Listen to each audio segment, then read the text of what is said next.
AI랑 상당히 흐름이 비슷해요. 지금 3년째 여기랑 파트너십을 맺으면서 계약 규모가 계속 커지고 있거든요. 저는 제2의 팔란티어가 될 거라고 생각하고 있어요.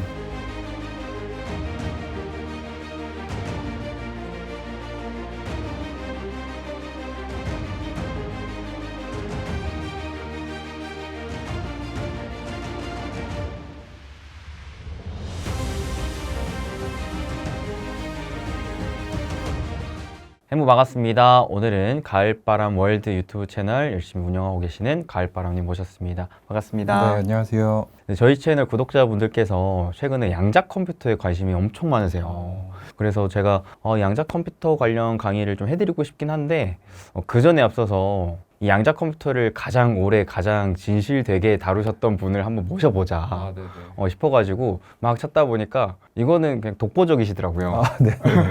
유튜브 씬에서 아무리 찾아봐도 가을바람님밖에 안 나오더라고요. 네네. 네. 제가 좀 오래 다루긴 했죠. 그쵸, 얼마나 다루셨죠? 제가 21년 9월부터 했습니다. 그럼 벌써 3년이 넘었네요. 네. 그 정도로 사실 굉장히 양자 컴퓨터의 진심이자 아마 양자 컴퓨터에 관심을 갖고 투자하셨던 분들이라면 한 번쯤은 보셨을 만한 분이실 것 같아요. 그래서 오늘 여러분들께 또 양자 컴퓨터에 대해서 자세하게 또 설명해드릴 가을바람 모델님 모셨으니까 일단은 자기소개 먼저 부탁드리겠습니다.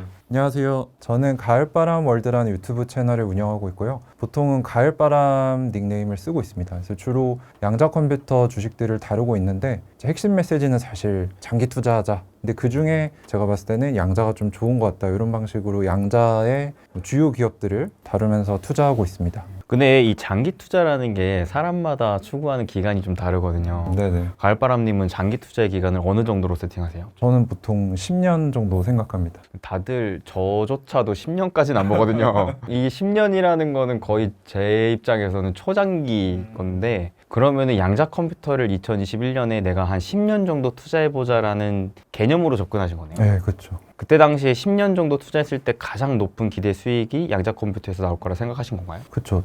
제가 원래는 해외 선물 트레이더로 시작을 했어요. 전문 기관에 속해서 활동을 했던 건 아니고 혼자서 이제 트레이딩을 한 6개월, 1년 정도 하다가 한번 이제 거하게 망했죠. 선물하셨던 분들 가장 공통 특징인 것 같아요. 근데 한번 망하고 이제 어떻게 투자를 해야 할까 고민을 하다가 그때 이제 워렌 버핏과 뭐 벤저민 그레엄 이런 스승님을 알게 되면서 미래에 굉장히 커질 수 있는 시장의 1등 기업에 오래 투자해보자 해서 찾다가 이제 뭐 수소도 있고 UAM도 있고 뭐 EV도 있고 한데 양자 컴퓨터라는 게 굉장히 관심이 많이 갔어요. 제 백그라운드를 말씀드리면 상경계열 경영학과를 나왔는데 이제 미국에서 공부를 했고 반도체 회사에서 이제 IT 솔루션 쪽으로도 일을 했었거든요. 그러니까 이게 어떻게 보면 양자랑 되게 친밀한 업종에 있었더라고요. 제가. 그래서 양자 컴퓨터 공부를 하면서 한 10년 뒤에는 10배 정도 수익을 낼 수 있겠다 싶어서 그때부터 양자 컴퓨터 장기 투자를 시작을 했습니다. 근데 이게 제가 알기로는 그때 당시에 완전 몰빵하신 걸로 알고 있거든요.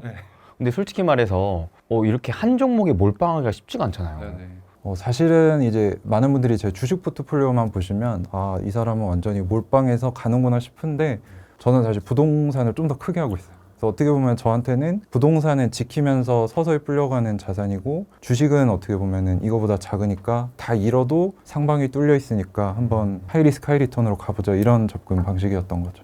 그러면은 전체 자산의 비중은 부동산이 그래도 좀 더 많으신 거네요. 지금도 부동산이 더 많습니다. 그럼 지금도 여전히 주식에서 양자 컴퓨터가 100%인가요? 100%는 아니고요. 이제 제가 한번 올해 1월쯤에 아이온큐라는 종목에 투자하고 있는데 제가 평단가가 한 6불, 7불 정도가 돼요. 근데 지금 뭐 30불 중반 정도 하고 그때 50불 위까지 올라갔었거든요. 그때 한번 유튜브에 공지를 드려서 이 정도는 제가 정리하겠습니다 해서 일정 부분은 덜어내고 지금은 다른 섹터들 공부하면서 투자도 병행하고 있습니다. 그러면은 6, 7배 정도 수익이 나신 것 같은데. 네, 맞습니다. 어떠세요, 기분이? 그때 매도하셨을 때 기분이? 일단은 굉장히 후련했고 왜냐하면 제 유튜브가 지금 한 10만 6천 명 정도 구독자가 있는데 그분들이 다 양자 투자자들이세요. 그리고 또 아이온큐라는 회사의 지분을 한국인들이 30% 넘게 가지고 있거든요. 제일 많은 걸로 알고 있어요. 그렇죠. 그 역할을 또 하셨지 않았을까? 네, 어떻게 보면 직간접적으로 제가 관여를 했는데 책임감을 많이 느꼈죠. 그래서 주가가 이제 상장가가 10불이었는데 10불 밑으로 있었던 기간이 훨씬 길거든요. 그래서 굉장히 심리적으로 힘들었는데 이제 올해 1월 달에 그렇게 올라가면서 많은 분들이 재산 증식의 기쁨도 누리시고 제가 또 해외 주식 증여하는 법을 유튜브에 올려놨었어요. 그거 보고 증여도 많이 하셔서 진짜 너무 좋았고요. 기부 활동도 같이 했었거든요. 그런 것들 하면서 굉장히 보람 찼습니다. 저는 이렇게까지 못 하거든요, 사실. 저는 개인적으로 분산 투자를 좀 선호하는 입장이라 그렇죠. 돈을 버는 것도 좋지만 좀 잃지 않는 게 더 좋다라는 마인드를 갖고 있기 때문에 한 종목의 몰빵은 살면서 한 번도 해보지 못했어요. 저도 이제는 그 부분에 굉장히 동의를 하는 게 부진할 때 너무 힘들었기 때문에 그렇죠. 이제 다른 분들이 그걸 겪지 마시라고 이제 분산 투자하세요라고 권장을 많이 하고 있습니다. 그럼 그 힘든 시절 어떻게 견디셨어요? 일단은 공부를 더 빡세게 했죠. 분기보고서 공시가 나오면 한 100페이지 정도 되거든요. 제가 그거를 샅샅이 다 공부하면서 회사가 잘하고 있나 체크를 했고 그걸 이제 투명하게 유튜브에 공개를 했는데 저를 믿고 따라와 주신 분들은 평단가가 한 10불 내외가 되시거든요. 그래서 굉장히 준수한 수익을 올리셨죠. 그러면은 그때 이제 한 6, 7배 정도 수익이 나왔을 때 다 팔진 않으신 거죠? 그렇죠. 그렇죠. 여전히 일부는 좀 보유하고 계신 건데 보유하고 있다라는 것 자체가 여전히 그래도 장기적인 성장을 전망하고 계신 거라고 해석이 됩니다. 그럼 여전히 좋게 보는 이유는 뭐예요? 일단은 지금 상황이 아이온큐가 되게 어려운 변곡점에 놓여 있거든요. 기존에는 이제 양자 컴퓨터라는 그 하드웨어에서 앞서가고 있었는데 더 발전하려면 개발해야 되는 기술이 있어요. 근데 이게 쉽지가 않아서 지금은 양자 컴퓨터도 하면서 양자 인터넷을 하고 있거든요. 그러니까 양자 컴퓨터는 뭐냐면 말 그대로 컴퓨터죠. 계산기라서 풀기 어려운 문제들을 푸는 거고 양자 인터넷은 뭐냐면 우리가 지금 쓰고 있는 인터넷이 보안 체계가 굉장히 약하거든요. 그거를 뚫릴 수 없게 만드는 초보안 네트워크인데 이거를 지금 미국에서 국방 쪽에서 굉장히 밀고 있어요. 그래서 지금 어떻게 보면은 본업이 조금 지연되면서 신사업으로 진출하는 단계라서 주식 희석도 되게 많이 됐거든요. 1조 원 넘게. 그래서 어떻게 보면은 새로운 성장을 하기 위한 이 계단식 성장에 놓여 있는 거죠. 근데 양자 컴퓨터를 저희 채널에 계신 분들은 좀 생소하게 느끼실 분들이 많을 것 같아서 간단하게 이게 뭔지 좀 설명 가능하실까요? 일단은 저도 기술자는 아니라서 깊이는 모르지만 간략하게 말씀드리면 컴퓨터인데요. 이제 원자나 분자 세계에 우리가 이해할 수 없는 그런 행동들이 있거든요. 이거를 쓰면은 마치 복잡한 미로에 기존의 컴퓨터는 한 명씩 가보는 방식인데 양자 컴퓨터는 수백 명을 한 번에 보내서 그 문제를 한 번에 풀 수 있다. 이런 느낌인 거죠. 그래서 당장은 상용화가 아직은 완벽하게 안 됐습니다. 오류율이 높고 아직도 기술이 많이 부족한데 초기 사례들이 이제 나오고 있는 수준인 거죠. 아직도 산업적인 초기 단계라고 봐야 되는 거네요. 네네. 아직도 굉장히 이른 시점입니다. 근데 그럼에도 이제 향후 이제 5년 뒤, 10년 뒤를 바라봤을 때 가장 좋다라고 평가했던 이유는 근본적으로 뭐였던 거예요? 일단은 모든 기술들이 크게 퀀텀 점프를 하려면 결국에 퀀텀이 필요하거든요. 네네. 그러니까 양자 컴퓨터가 모든 산업을 혁신시킬 수 있는 잠재력이 있는데 뭐 일례로 말씀드리면 전기차의 지금 문제가 배터리가 뭐 충분히 멀리 못 가고 한번 불이 붙으면 뭐 큰일 난다 이런 얘기가 나오는데 양자 컴퓨터로 계산을 하면은 더 멀리 갈 수 있고 더 안전한 배터리를 만들 수 있고요. 또 지구 온난화 같은 것들도 해결해 줄 수 있고 금융기관들이 겪고 있는 사기나 이런 것들도 더 잘 탐지할 수 있고 그러니까 쉽게 말해서 궁극적으로는 저는 양자 컴퓨터로 인간이 죽지 않을 수도 있을 거라고 생각하거든요. 그러니까 그런 어마어마한 가능성을 가진 기술은 양자밖에 없다라고 판단을 한 거죠. 그리고 기존의 여타 산업들의 완전히 패러다임을 바꿀 수 있을 만한 기술이라고 평가하신 거네요. 그렇죠. 그리고 이 기술이 전방위적으로 다양한 산업들에 퍼질 수 있다, 영향을 줄 수 있다라고도 평가하신 거고요. 제일 큰 거는 어떤 사업을 해도 우리가 최적화가 중요하잖아요. 비용을 줄이고 효율을 올려야 되는데 그걸 제일 잘하는 게 양자 컴퓨터거든요. 최적화의 능가 굉장히 뛰어나서 뭐 여러 가지 케이스들을 고려해서 최적화된 경로를 찾는 데 특화되어 있습니다. 근데 이런 투자 포인트만 생각을 해봤을 때는 저는 AI가 떠오르는데 AI랑 양자 컴퓨터랑의 좀 차별점은 뭐예요?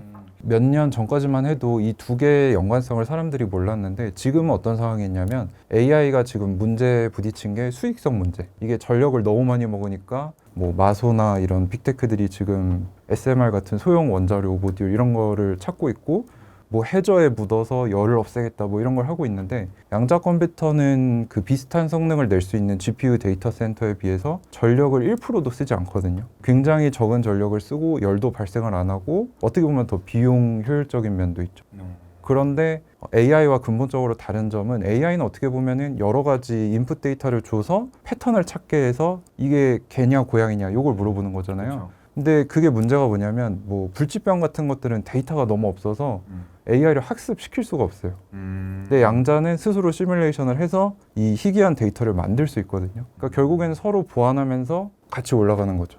AI 같은 경우는 어려운 걸 잘하니까 내가 양자를 개발해야 되는데 이거 어려우니까 너가 해봐. 그래서 여기서 만들고 얘는 또 얘한테 데이터를 주고. 그래서 지금은 같이 가는 흐름이 나타나고 있습니다. 그렇게 이해하니까 쉽네요. AI는 기본적으로 내가 학습해야 될 데이터가 필요한 건데 이 데이터가 없는 분야는 사실 접근하기가 힘들고 양자는 데이터가 없더라도 자체적으로 시뮬레이션을 돌려서 뭔가를 연구하고 개발할 수 있는 분야다. 그렇죠. 그렇기 때문에 상호 보완이 가능하다라는 거예요. 네, 같이 클 수 있다. 네, 그러면은 AI 쪽도 같이 투자할 만하잖아요. 그렇죠. 하고 있습니다. 아, 그런가요? 아, 그러시군요. 저도 딱 말로만 들으면 이게 AI랑 양자 컴퓨터를 같이 투자하는 게 굉장히 효율적일 수 있겠다라는 생각이 들어요. 맞습니다. 그러면 가을바람님, 이게 투자자로서가 아닌 기업들도 그렇게 지금 투트랙으로 가고 있는 상황인가요? 제일 대표적인 예가 엔비디아인데 1월 달에 CES에서 엔비디아가 굉장히 큰 행동을 했죠. 이제 양자 데이를 만들어 놓고 양자 리더들을 앉혀 놓은 다음에 젠슨왕이 나는 양자 기업이 상장돼 있는지도 몰랐다 이런 얘기를 하기도 했었고요. 그건 이제 3월 달에 GTC였을 거고 1월 달에는 양자 쓸만해지려면 15년 걸릴 거야 라고 해서 뭐 양자 기업들 주가가 반토막이 났거든요. 근데 그러면서 뒤로는 엔비디아가 지금 쿠다큐라는 걸 통해서 자기들 GPU에 양자 기업들 QPU를 붙여서 뭔가 해보려고 하고 있어요. 그러니까 엔비디아도 알고 있는 거예요. 이게 흐름이 바뀌고 있구나. 그래서 실제로 양자에 굉장히 많은 노력을 기울이고 있거든요. 그러면은 이게 합리적인 의심이 드는 게 그때 당시에 그런 발언으로 주가가 폭락해가지고 기업들 싼 걸 인수하려고 한 게 아닌가. 저도 그 생각을 했었는데 아직까지는 뭐 인수합병 그런 흔적은 없더라고요. 실제로 그 엔비디아의 젠슨 왕이 양자 컴퓨터는 너무 먼 미래이다라는 식의 발언을 하면서 그 전까지 되게 또 대표적인 트럼프 관련 수혜주로도 엮여 있으면서 엄청 주가가 많이 올라갔었잖아요. 텐베고 난 종목도 있지 않았었나요? 아이온큐도 저점이 3불이었는데 54불까지 갔으니까 10배거가 넘게 났었죠. 그런 상황에서 젠슨 왕의 한마디로 거의 주가가 단숨에 반토막이 났었잖아요. 그야말로 참 엔비디아의 영향력이 또 그만큼 크다라는 생각도 들면서도 한편으로는 말은 그렇게 했지만 준비하고 있다. 되게 흥미로운 상황인 것 같습니다. 엔비디아 외에 다른 대기업들도 뛰어들고 있나요? 일단은 양자 컴퓨터 자체를 개발하는 빅테크들이 구글도 하고 있고요. IBM은 뭐 엄청나게 깊게 관여를 하고 있고 마이크로소프트도 하고 있고 그 정도로 볼 수 있을 것 같아요. 빅테크들은. 그래도 웬만한 굵직굵직한 빅테크들은 다 뛰어들고 있네요. 네네. 그러면은 정부의 정책적인 흐름 좀 어때요? 지금 올해 미국에서 패스되는 법안이 2개가 있는데 하나는 에너지부 양자 리더십 법안. 그러니까 양자 쪽으로 돈을 투입을 할 건데 그게 2030년까지 25억 불이거든요. 이거랑 지금 트럼프가 2018년도에 양자 선도 법안이라는 걸 내놨는데 그게 만료가 돼서 그거를 갱신하는 법안도 비슷한 규모입니다. 그래서 합치면은 올해에만 양자 분야에 7조가 들어옵니다. 이런 흐름들을 봤을 때 또 중국은 이미 10조 이상 투자를 했거든요. 그래서 이거는 글로벌 패권을 놓고 싸우는 기술이기 때문에 1등 기업 잘 잡아서 장기 투자하면 돈을 벌 수밖에 없겠구나 그렇게 생각을 하고 투자를 한 거죠. 확실히 AI를 보는 듯한 느낌이 자꾸자꾸 드는 것 같아요. AI랑 상당히 흐름이 비슷해요. 저는 개인적으로는 미국 주식에 투자할 거라면 AI만한 게 없다라고 생각하는 이제 주의인데 양자 컴퓨터도 굉장히 매력적이네요. 양자는 이제 고정 컴퓨터나 AI에 비춰보면 지금 단계까지 오려면 한 10년에서 15년 정도 걸리지 않을까 그렇게 보고 있거든요. 지금의 엔비디아 같은 회사가 나오려면 한 10년, 15년 정도 걸리겠구나. 근데 그만큼 양자 컴퓨터를 접근하실 거라면 정말 초장기적인 접근이 필수적이겠네요. 그렇죠. 최소한 5년 이상 봐야 되지 않을까요? 일단은 주요 양자 기업들이 내놓는 로드맵을 보면은 진짜 사람들이 봤을 때 이건 쓸만하다 정도의 컴퓨터가 나오려면 2030년을 보고 있거든요. 그래서 정확하게 말씀하신 대로 5년 정도는 홀딩을 해야 됩니다. 근데 이제 한국 사람들은 워낙 급하잖아요. 네네네. 내가 지금 당장에 돈 벌 게 필요한데 이 5년 이상 기다리는 게 말이 되나라고 생각하실 수도 있거든요. 그때 돼서 투자하면 되지라는 생각이 충분히 있을 것 같은데. 사실 저희 투자자분들 중에서도 테슬라 투자자들이 아이온큐 투자 많이 하고 계세요. 근데 테슬라 같은 경우도 흑자 전환 하고 나서 많이 올랐거든요. 그렇죠. 그때 하면 되지 왜 지금 하냐라고 하시는데 저는 초창기에 진입을 해서 이미 6배, 7배가 났잖아요. 근데도 아직도 10배 이상 날 수 있을 거라고 기대를 해서 거의 저는 전기차나 자율주행보다 이게 더 커질 거라고 생각하거든요. 우리가 보지 못했던 혁신이다라고 생각해서 어떻게 보면 리스크를 감수하고도 극초창기에 들어간 거죠. 저도 솔직히 이게 장기적인 투자는 최소 3년 이상 보는 투자를 선호하는데 그런 대표제 투자처는 구조적으로 성장하는 완전 새로운 산업에 투자하는 걸 선호해요. 근데 이 새로운 산업에 투자할 때 되게 큰 리스크가 산업이 갑자기 무너질 수도 있고 AI가 예전에 초창기 때 그랬듯이 길고 긴 겨울을 지날 수도 있고 특히나 뚜렷한 대장주가 눈앞에 명확하게 보이지 않을 때가 많잖아요. 먼저 앞서가던 기업이 갑자기 또 새로운 게 탄생할 수도 있고 이번에 AI도 보면은 갑자기 오픈AI라는 기업이 챗GPT를 등장시키면서 판도가 확 바뀐 것처럼 이런 큰 물결을 예상하기가 쉽지가 않기 때문에 솔직히 말해서 산업에 투자를 할 수는 있어도 특정 기업에 투자하기는 어려울 것 같은데 그럼에도 대장주를 아이온큐로 픽을 하시고 집중 투자하셨단 말이죠. 네네네. 그 이유가 있을까요? 그거를 보여드리려고 자료를 가져왔거든요. 네. 많은 분들이 잘못 생각하고 계시는 게 빅테크가 어차피 이길 거 아니냐라고 생각하시는데요. 이건 이제 조금만 깊이 들어가면 알 수 있는데 양자는 기술력과 특허 싸움이거든요. 근데 이 기술이라는 게 몇 명이 독점하고 있어요. 뭐 30년, 40년 연구했던 교수님들이나 그런 전문 인력들이 이제 기술력에서 앞서가고 있는데 그분들의 특허의 진입 장벽이 이미 쌓였거든요. 그래서 새로운 플레이어들이 들어오기 힘든데 빅테크들은 사실상 신규 진입자들이에요. 그래서 이미 그 기술력을 갖춘 교수님들은 스타트업에 들어가서 시작을 하신 분들이 대부분입니다. 기술력 싸움에서는 사실 빅테크들이 밀리고 있고 실질적으로 상업화 측면에서도 양자에서 매출을 내는 거는 스타트업들이 더 커요. 그래서 제가 분석을 해봤던 게 지금 우리가 투자할 수 있는 양자 기업들이 4개 정도가 있거든요. 재무제표를 공개하는 기업들. 그래서 그 중에 보면 아이온큐가 이제 제가 투자하고 있는 기업이고 컨티뉴엄이라는 데는 이제 허니웰이라는 글로벌 대기업의 자회사예요. 근데 얘네는 모기업 재무제표에서 그 자회사 매출을 공개하더라고요. 그리고 리게티나 디웨이브 같은 흔히 양자 투자자분들이 잘 아시는 스타트업들이 있는데 제가 매출 추이를 계속 모니터링하고 있거든요. 네. 근데 최근 4개 분기 누적 매출을 보면요. 아이온큐가 1등입니다. 그래서 실제로 매출이 나오느냐, 매출이 성장하느냐를 봐야 되는데 그거를 제가 오랫동안 트래킹했는데도 아이온큐가 1등이고 수주 잔고도 보면은 이제 수주 잔고가 앞으로 들어올 돈이잖아요. 네네. 아이온큐 같은 경우는 7,200만 불, 거의 1,000억이 남아 있는데 경쟁사들은 없어요, 거의. 그러니까 돈을 벌지 안 벌지 모르는 상황이고 아이온큐는 매출도 성장하고 있는데 들어올 돈도 많네라고 하니까 제 나름대로 구체적인 근거가 있는 거죠. 왜 아이온큐가 1등인지. 그리고 PSR도 따져보니까 가장 낮네요. 그 중에선 제일 낮는데 10배, 20배 넘어가면 이제 고평가다 하는데 양자 기업들은 기본으로 100배, 200배를 깔고 가기 때문에 제가 그래서 분산 투자하셔라라고 말씀드리고 있습니다. 제가 살 때만 해도 70배, 60배 이랬거든요. 지금 기대감이 이미 많이 반영이 된 거죠. 그렇죠, 그렇죠. 지금 당장에 벌어들이고 있는 실적은 좀 미비하지만 워낙 투자자들의 기대감이 세상을 바꿀 것을 기대하고 있기 때문에 그만큼 밸류가 굉장히 높고 컨티뉴엄 같은 경우에는 1000배가 넘네요. 근데 여기는 아직 비상장인데 계속 기업 가치를 높이려고 사전 작업을 하고 있는 중이에요. 가장 최근에 나온 게 250억 불에 상장하고 싶다. 이게 눈에 띄는 숫자만 봐도 사실상 아이온큐가 가장 좀 유의미한 숫자가 나오고 있다는 부분인 건데 기술력 측면에서도 아이온큐가 좀 앞서가고 있는 상황인가요? 제가 제일 그 부분을 강조하는 부분이 이제 미 공군연구소라는 기관이 있거든요. 네. 거기는 이제 당장 최신 기술들 중에 무기화 시킬 수 있는 기술들, 기업들이랑 이제 파트너십을 맺는데 아이온큐가 지금 3년째 여기랑 파트너십을 맺으면서 계약 규모가 계속 커지고 있거든요. 근데 그걸 하고 있는 기업이 아이온큐밖에 없고 다른 기업들은 파트너십이 아예 없거나 일회성으로 그치고 있어요. 그 부분에서 이거는 우리가 외부자로서 정확히는 알 수 없지만 아이온큐가 국방 부분으로 뭔가 매출을 잘 내려고 하고 있구나. 그렇게 좀 추측을 해보고 있는 거죠. 사실 또 AI 분야에 굉장히 많은 분들께서 관심을 갖고 있는 팔란티어라는 기업도 미국 국방이랑 좀 연결이 되면서 그렇죠. 밸류가 엄청 증가했잖아요. 아이온큐도 그러한 잠재력이 있는 거군요. 저는 제2의 팔란티어가 될 거라고 생각하고 있어요. 그 흐름을 상당히 비슷하게 따라가고 있거든요. 지금. 팔란티어랑 비교했을 때 PSR은 좀 어때요? PSR은 제가 정확히 모르겠는데 팔란티어 PER이 지금 거의 1000배인 걸로 알고 있거든요. 제가 봤을 때는 둘 다 고평가이긴 마찬가지구나. 저는 이제 팔란티어 주주는 아닌데 이제 많은 분들이 분석해달라고 하셨을 때 요거는 보유자의 영역이 아닐까요? 라고 말씀을 드리거든요.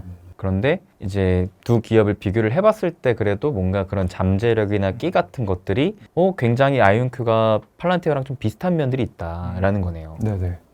어쨌거나 국방에 필수적이고 보통 이런 최신 기술들을 보면은 B2G 정부에서 먼저 장기 투자를 하고 거기서 효용성이 나오면 B2B로 기업들이 가져가게 되고 그 다음에 B2C 이렇게 크는데 이 정부 계약에서 유의미한 매출을 내는 기업이 아이온큐밖에 없습니다. 양자 컴퓨터 씬에서는 그만큼이라는 거죠. 물론 한국에 많은 분들은 IBM 있지 않냐라고 하시는데 IBM은 매출이 많습니다라고 하는데 실제로 재무제표를 공개한 적이 없어서 알 수가 없고요. 제가 이제 IBM 담당자들도 많이 만나보고 얘기를 했는데 아이온큐는 실제 양자 컴퓨터를 팔거든요. 그럼 그게 수백억짜리인데 IBM 같은 경우는 판매하는 게 아니라 자기들이 전 세계에 깔아놓고 쓰는 만큼 구독료만 받고 있어요 지금. 그러니까 매출이 추측을 해보건데 훨씬 적을 거라고 볼 수 있는 거죠. 사실상 렌트 사업이네요. 네네.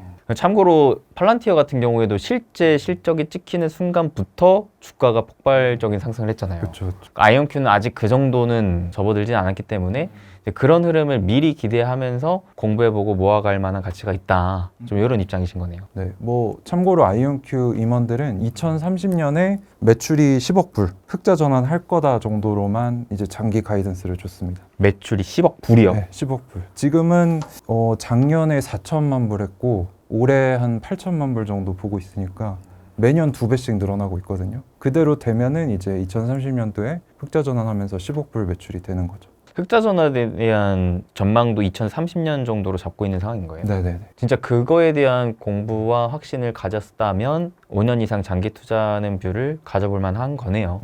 맞습니다. 이 나머지 자료는 또 어떤 자료인가요? 이것도 이제 매출 추이를 구체적으로 보여드리는 건데 뭐 아이온큐 같은 경우는 23년에 2천만 불 정도 했고 24년에 2배, 25년도 2배를 확신한다라고 CEO가 얘기했고 매년 2배씩 늘어납니다. 그러네요. 그래서 월간에 이제 2028년에 5억 불 정도를 예상하고 있기 때문에 2030년도에 10억 불은 뭐 달성하지 않을까 싶은데 이제 경쟁사들을 보면은 D-Wave 같은 경우는 올해 매출이 한 2천만 불 정도밖에 안 되거든요. 그래서 실질적으로는 아이온큐랑 한 3년 정도 텀이 있어요. 그 갭이 있는 거죠.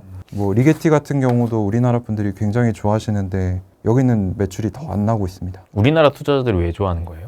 일단은 시가총액이 더 가볍고 좀 테마주의 성향이 있는 거네요. 제가 항상 제 채널에서 가격이 싸고 올라간다고 사시면 절대로 안 된다 하는데도 이제 많이들 사시더라고요. 또 많은 분들이 좋아하시는 기업이 퀀텀 컴퓨팅이라는 기업인데 이 기업은 사실상 양자 컴퓨터 기업은 아니거든요. 거기에 들어가는 부품이나 뭐 이런 것들을 판매하는 기업인데 이 기업은 여기 밸류에이션 지표를 보시면 PSR이 2,500배거든요. 이런 수치는 나올 수가 없다라고 보는 주식인데 네, 지금 아이온큐가 그나마 한 100배 정도 되고 2,000배가 넘어가는 주식은 저는 절대로 사면 안 된다고 생각하는 사람이라서 아이온큐만이 유일하게 좀 투자할 만하지 않나 말씀드리고 있는 거죠. 진짜 뭔가 실체가 있고 실적이 있고 그래도 밸류에 대한 부담이 그나마 덜한 게 그래도 추리면 아이온큐긴 하네요. 네네네. 근데 워낙 국내 투자자분들 중에는 이제 단타 매매 하시면서 테마주 접근하시는 분들도 꽤나 많기 때문에 그래서 이런 밸류는 상관 안 하시고 그냥 차트만 보고 호가만 보고 주가만 보고 하시지 않나라는 생각도 좀 있네요. 이 양자 컴퓨터 쪽에 투자를 원하시는 분들이라면 아이온큐부터 접근을 하는 게 좀 좋을 수 있다. 이런 입장이신 것 같습니다. 근데 이제 양자 컴퓨터가 워낙 아직 산업이 본격적인 성장을 한 건 아니기 때문에 우리는 보통 이런 걸 태동기라고 표현하죠. 이 태동기에는 변동성이 매우 크잖아요. 이 변동성은 어떻게 우리가 이겨내는 게 좋을까요? 일단 변동성을 이겨내는 제일 좋은 방법은 장기 투자. 네. 일단 좋은 기업을 선택했다면 저는 물려도 무조건 가져가거든요. 그래서 저는 사실 손절을 해본 경험이 별로 없어요. 똑바로 선택해서 사기만 하면 손절할 일이 없다라는 주의라서 그리고 떨어지면 계속 사거든요. 근데 결국에는 제가 옳았다면 수익을 낼 수밖에 없다라는 주의라서 그래서 장기 투자한다고 그냥 묻어두지 마시고 공부를 계속 해야 된다. 그걸 좀 강조를 많이 하죠. 애초에 손절할 주식이라면 사지도 않는다. 네, 그래서 저는 이제 국장 주로 많이 다루시는 걸로 알고 있는데 저는 국장을 잘 안 하거든요. 그래서 그런 단타 테마주는 잘 안 하고 워렌 버핏형 투자를 한번 해보자 해서 무조건 10년을 계산하고 들어갑니다. 실제로 그 워렌 버핏 주총도 한번 갔다 오셨잖아요. 네, 실제로 이제 찰리 먼거께서 지금 고인이 되셨지만 두 분이 건재하시는 마지막 주주총회였는데 저로서는 이제 버킷리스트 하나를 이룬 거죠. 제가 그걸 계속 미루다가 한 분이 돌아가셔서 아 예. 근데 이번에 또 은퇴하신다고 예, 은퇴를 발표하셨죠. 워렌 버핏님께서. 저도 주식 투자를 처음 접근한 게 워렌 버핏님의 책을 보면서 접근했거든요. 그래서 처음에 이제 가치 투자를 통해서 이제 주식을 접했는데 국장에는 안 통하더라고요. 저도 그래서 고민인 게 저도 국장에 큰 비중으로 투자하는 종목이 하나 있긴 한데 이거를 밸류가 지금 많이 낮았는데 사면 올라갈까? 그 고민 때문에 지금 추가 매수를 못 하고 있거든요. 그런 부분은 혹시 어떻게 아 저는 국장은 가치 투자 안 합니다. 하나 배워가네요. 그래서 저도 여러 매매를 해본 결과 시장에 맞는 투자 전략이 있구나라는 생각을 해서 그래서 가치주 투자를 선호하시면은 미국장을 하는 게 맞는 것 같아요. 다만 그건 있죠. 그래도 한국 주식 시장이 체질적으로 이제 법안들을 이제 개정해 나가면서 바뀐다면 그때는 해볼만 하겠죠. 근데 아직은 이 또한 초기이기 때문에 좀 더 지켜봐야 될 만한 포인트들이 좀 많을 것 같고 저도 좀 답답합니다. 그 부분은.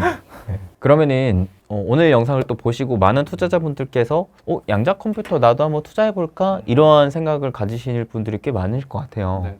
처음에 접근하시는 분들에게 좀 그래도 이 부분은 꼭 알고 투자했으면 좋겠다라고 할 만한 게 있을까요? 뭐 수빈 쌤께서 이미 잘 짚어주셨는데 말씀하셨듯이 태동기이기 때문에 기대감으로 많이 올라온 주식이고 그 기대감이 꺼진다면은 뭐 반토막 이상 날 수 있거든요. 마이너스 90%까지도 갔었기 때문에 그래서 반드시 공부를 해보시고 본인이 이 기술에 확신이 있는 정도만 투자하셨으면 좋겠어요. 그래서 제가 이제 여러 채널에 나가서 주식은 아이온큐밖에 안 합니다라고 하면서 몰빵이네 하고 같이 들어오신 분들 되게 많거든요. 근데 이게 어떻게 보면 메시지가 와전된 건데 그래서 그런 공부가 선행되지 않고 몰빵으로 들어오시면 굉장히 크게 손해를 보실 수 있기 때문에 뭐 한 시드의 5% 미만으로 그냥 묻어두는 적금이다 생각하시고 한 5년 10년 묻어두시면 굉장히 달콤한 열매가 되지 않을까 그 정도로 정리를 해드릴 수 있을 것 같아요. 굉장히 또 저랑은 투자하는 전략이 많이 다르시긴 하지만 그 최소한의 가치관은 비슷한 것 같아요. 저도 특히나 주식 투자할 때 이 비중만큼은 내가 확신하는 만큼이라고 얘기를 많이 드리거든요. 그래서 확신이 있어야 손실이 또 나더라도 버틸 수 있는 힘이 있고 오히려 추가 매수일 만한 힘이 있는 것처럼 내가 최소한의 확신도 없으면 주식 투자를 할 수가 없는 것 같은데 가을바람님께서는 양자 컴퓨터 그 중에서도 아이온큐에 투자하실 때는 정말 개인적인 확신에 가득 찼기 때문에 그렇게 또 투자하실 수 있었고 투자하신 끝에 기다릴 수 있었고 기다린 끝에 값진 또 수확을 얻으실 수 있었다라는 생각이 듭니다. 그래서 저는 이런 분들을 볼 때마다 느끼는 게 결국 끝까지 가시면 이기시더라고요. 그걸 이제 인디언 기우제다라고 하시는 분들도 있어요. 비 올 때까지 빌어서 한 번 성공했는데 저게 무슨 성공이냐라고 하시는데 솔직히 말하면 수익 내면 되는 거거든요. 그렇죠. 주식 투자는 수익 나는 게 장땡이고 정답이죠. 네, 그래서 인디언 기우제 맞습니다. 그게 차이가 있는 것 같아요. 내가 하나를 우직하게 계속 끌고 가서 수익을 왕창 낼 거냐 아니면 나는 짧게라도 쌓아가서 그 내가 원하는 결실을 이뤄낼 것이느냐 이건 뭐 사람마다 성격 차이이지 않을까요? 뭐 투자의 정답은 없는 것 같습니다. 그렇죠. 네. 저도 사실 인내심과 그런 게 강한 사람임에도 10년 이상 못 기다리거든요. 사실 쉽지 않죠. 네. 그럼에도 그걸 하셨다라는 게 저는 되게 리스펙입니다. 3년 반밖에 안 됐지만 10년 한번 끌고 가보겠습니다. 네, 꼭 10년 뒤에 더 큰 수익으로 인증하시는 그날이 오길 또 같이 응원해 보고요. 나중에 또 가을바람 월드님 채널에서 계속 양자 컴퓨터 다루시긴 하겠지만 혹시라도 아이온큐보다 더 좋은 양자 컴퓨터 기업이 탄생한다면 다뤄주실 거죠? 그럼요. 저는 종목의 사랑에 빠지지 말자라는 말을 되게 새기고 있어서 언제든지 더 뛰어난 기업이 나오면은 망설임 없이 매도할 것 같습니다. 그것도 되게 중요하죠. 네, 가을바람님께서 그 양자 컴퓨터 중에 아이온큐를 투자하셔서 한 6, 7배 정도 수익 났을 때 일부 분할 매도를 하셨다고 했거든요. 네네네. 그리고 나서 제 새롭게 분산 투자를 한 새로운 주식들이 있는 걸로 알고 있는데 이거를 다는 공개를 못 하셔도 혹시 섹터 정도는 공개해 주실 수 있을까요? 일단은 비트코인 유망하게 보고 있고요. 예, 이제 비트코인 같은 경우는 제 주변에 이제 제가 봤을 때 투자 실력이 굉장히 출중하다라고 하는 뭐 선배 동료님들께서도 공부를 해보라고 강력하게 주장을 하셔서 저도 공부를 해보니까 이거는 뭐 한 개 이상은 가져갔을 경우에 큰 수익이 날 거고 우리나라가 또 전쟁 중인 국가잖아요. 그렇죠, 그렇죠. 만약에 우리가 최악의 상황에 갔을 때 뭐 계좌가 동결되거나 했을 때 내가 비트코인 1개 정도는 가지고 있으면 목숨 값인 거죠, 사실. 그렇죠, 그렇죠. 그런 면에서 비트코인도 들고 있고 아까 수빈쌤 말씀하신 대로 AI 쪽으로도 관심을 가지고 투자하고 있고요. 어떻게 보면 아이온큐랑 밀접한 관련이 있는 기업들도 계속 보고 있습니다. 뭐 AI나 양자가 발전했을 때 크게 업사이드가 있는 종목들 그런 것들도 계속 공부를 하면서 파헤치고 있죠. 근데 AI는 좀 이해를 하겠거든요. 근데 비트코인 같은 경우에 제가 알기로 양자 컴퓨터가 발전하면 비트코인 뚫린다. 그러면서 이게 서로 상극인 산업인 걸로 알고 있는데 네네. 근데 비트코인도 투자했네요. 그게 이제 많은 분들이 잘못 가지고 계신 오해라고 저는 생각하거든요. 이제 제가 깊게 공부해보면서 전문가들도 만나보고 했는데 언젠가는 뚫리겠지만 창과 방패 같은 거죠. 뚫리기 직전에 방패가 강화가 되기 때문에 결국에 뚫리는 일은 없을 거다라고 저는 생각하거든요. 사실 지금 수준에서 주인을 잃어버린 지갑을 해킹할 수 있는 확률은 뭐 4, 5년 안에 있을 거라고 보는데 실시간으로 이제 트랜잭션 하는데 그걸 해킹하려면 어마어마한 연산 능력이 필요해서 그건 뭐 20년 뒤 정도로 보고 있거든요.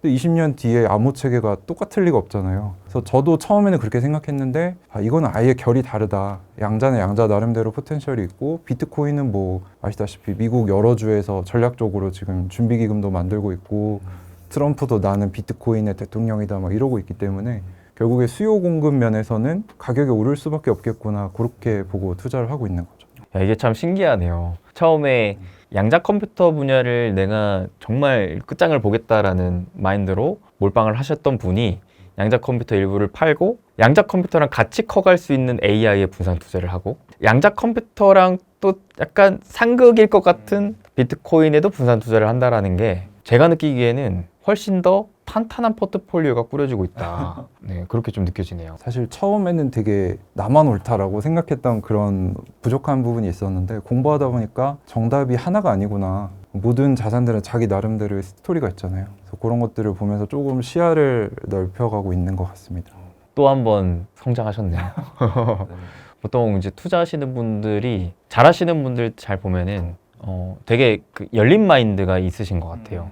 일단은 투자는 정답이 없고 너 말도 맞고 너 말도 맞아. 그러니까 우리 열린 사고로 한번 같이 좀 해보자. 이런 마인드가 좀 있으신데 점점 또 한 단계 성숙하시면서 앞으로가 더 기대가 되는 가을바람님이신 것 같습니다. 네, 다른 채널도 많이 나가보셨지만 저희 채널 또 처음 나오셨기 때문에 네네. 저희 또 간단하게 또 이야기 해봤는데 오늘 어떠셨어요?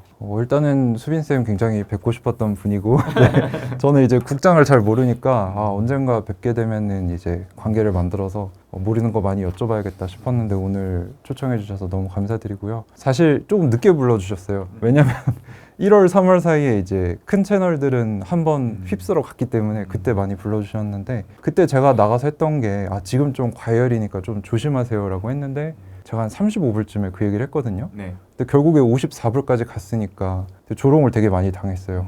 근데 결국에는 18불까지 떨어졌거든요. 그래서 이런 것들을 봤을 때 저는 이제 장기 투자를 하지만 월간 적립식으로 넣는 거를 베이스로 깔아 놓지만 플러스로 이제 시장이 공포에 빠졌을 때 사는 걸 좋아하거든요. 그래서 얼마 전에 상호관세 나오면서 한 달 동안 급반등을 했잖아요. 네네. 근데 저는 떨어질 때마다 사세요 했는데 그걸 따라 하신 분들은 지금 수익이 되게 좋으시거든요. 그래서 물론 그런 기업 분석도 중요하고 한데 결국에는 투자자 심리가 더 중요하다고 저는 생각해요. 그래서 여러분들이 그런 트레이닝을 하시면 아마 충분히 그릇이 넓어져서 부의 물들이 채워지지 않을까. 결국에 투자도 노력은 배신하지 않는다라고 생각하거든요. 그런 생각을 좀 했었습니다. 하나의 팁을 좀 드리자면 저도 구조적 성장하는 장기 투자할 때는 시장이 패닉이 빠질 때 사요. 기업을 보지 않고 그냥 시장이 패닉이 빠질 때 최근 같이 이제 시장에 특히나 VIX 지수가 치솟을 때 이럴 때 사 모았다가 장기적으로 놓고 보면은 그때가 지나가 보면 또 절호의 매수 기회인 것처럼 결국 장기 투자하는 거니까 그래서 최근에도 매수 하셨군요. 좀 저는 괜찮았습니다. 여러분들도 양자 컴퓨터에 관심 많으시면은 어차피 뭐 시계열이 긴 산업인 것 같으니까 차분하게 보시면서 시장이 한 번씩 얼마 전처럼 뭐 패닉에 빠지면서 단기적으로 급락할 때 내가 그때 그거 공부해 놨었는데 한번 사볼까? 라는 식으로 줍줍 해보는 그런 투자도 해보시면 좋을 것 같다는 생각을 하면서요. 오늘 오늘 그러면 시청자분들께 끝인사 하시고 마무리하겠습니다. 네. 오늘 뭐 다시 한번 불러주셔서 너무 감사드리고요. 사실 양자라는 분야가 정보도 되게 적고 오해도 되게 많거든요. 그래서 저희 가을바람월드 채널에서는 이제 제가 열심히 공부한 거 빠짐없이 다 공개해드리고 도와드리고 있으니까 많이 구독과 좋아요 해주시면 좋겠고요. 저희 채널에서도 이제 수빈쌤을 조만간 한번 모시고 국장에 관해서도 한번 얘기를 나눠봤으면 좋겠습니다. 오늘 좋은 시간 허락해주셔서 감사합니다. 감사합니다. 네, 오늘 이렇게 가을바람 월드 유튜브 채널 운영하고 계시는 가을바람님 모셨습니다. 여러분들 오늘 영상 보시고 양자컴퓨터 투자에나 좀 관심이 계속 가는데 하시면은 가을바람 월드님 채널 놀러 가셔가지고 다양한 영상 또 보시면 좋을 것 같습니다. 네, 그러면 저희는 또 다음 만남을 기약하면서 인사 나누겠습니다. 여러분 행복 되세요. 행복 되세요.